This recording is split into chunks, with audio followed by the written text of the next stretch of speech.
नमस्कार मंडळी, परवा खुर्मापुरीचा व्हिडिओ अपलोड केलता तर त्या व्हिडिओला तुम्ही छान असा प्रतिसाद दिलेला आहे. म्हटलं आज आपण नाश्त्यासाठी जगात भारी कोल्हापुरी अशी कोल्हापुरी मिसळ बनवूयात, पण ती थोड्याशा वेगळ्या पद्धतीने, म्हणजे माझ्या पद्धतीने, अगदी कमी आणि मोजक्या मसाल्यामध्ये.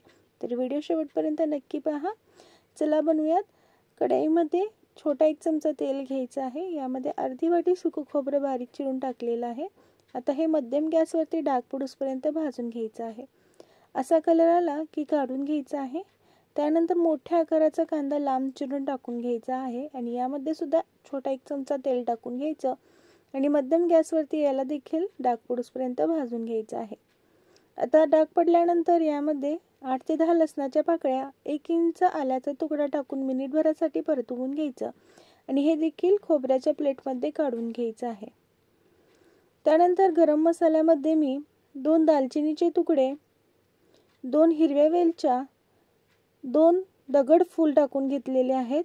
दगडफूल नक्की टाका आणि त्यानंतर 3 लवंगा टाकून घ्यायचे आहेत आणि हे देखील सगळं मिनिटभरासाठी परतवून घ्यायचं आहे आणि हे देखील काढून घेऊयात. आता छान असं हे थंड झाल्यानंतर यामध्ये 2 मोठ्या आकाराचे टोमॅटो चिरून टाकून घ्यायचे आहेत.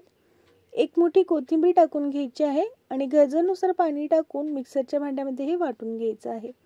मसाला बनवून तयार झाला. आता कोल्हापुरी मिसळ बनवत आहे म्हटल्यावर तर्री येण्यासाठी थोडंसं जास्त तेल वापरायचं. तुम्ही कमी सुद्धा वापरू शकता. तेल गरम झालं की 1 चमचा मोहरी, 1 चमचा जिरे, 1 बारीक चिरलेला कांदा आणि 3 ते 4 कढीपत्त्याची पाने टाकून छान परतवून घ्यायचं आहे.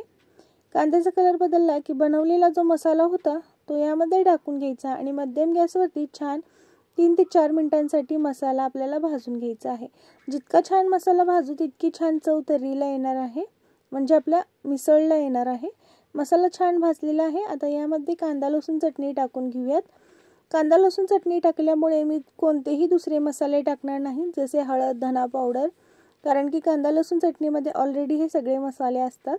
त्यानंतर 1 वाटी इथे मी मटकी मोड टाकलेली आहे स्वच्छ धुवून. आता हे मंद गॅसवरती मिक्स करून घेऊयात मसाल्यामध्ये व्यवस्थित. मिक्स झाल्यानंतर थोडंसं गरम पाणी टाकून घेऊयात आणि त्यानंतर पुन्हा एकदा मिक्स करून घेऊयात.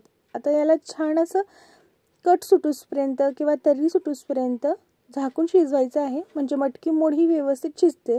तर मध्यम गॅसवरती मी पहिले 2 ते 3 मिनिटे छान असं शिजवून घेतलेलं आहे आणि मिक्स करून घेतलेलं आहे.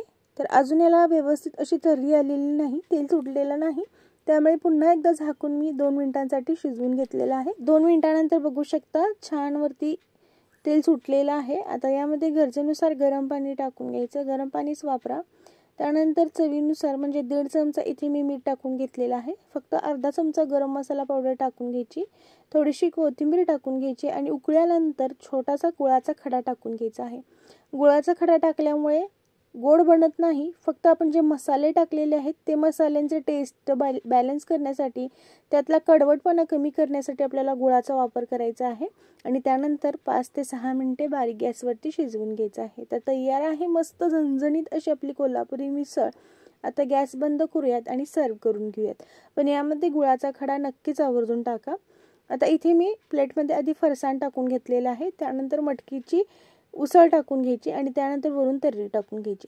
तुम्हाला हवं असेल तर तुम्ही यामध्ये बटाट्याची पिवळी भाजी देखील वाढू शकता किंवा पोहे सुद्धा वाढून घेऊ शकता. एक हॉटेलमध्ये बटाट्याची पिवळी भाजी, पोहे असतात, तर या पद्धतीने देखील तुम्ही नक्कीच ट्राय करून पहा. वरून लिंबू, कांदा टाकून छान अशी सर्व करा.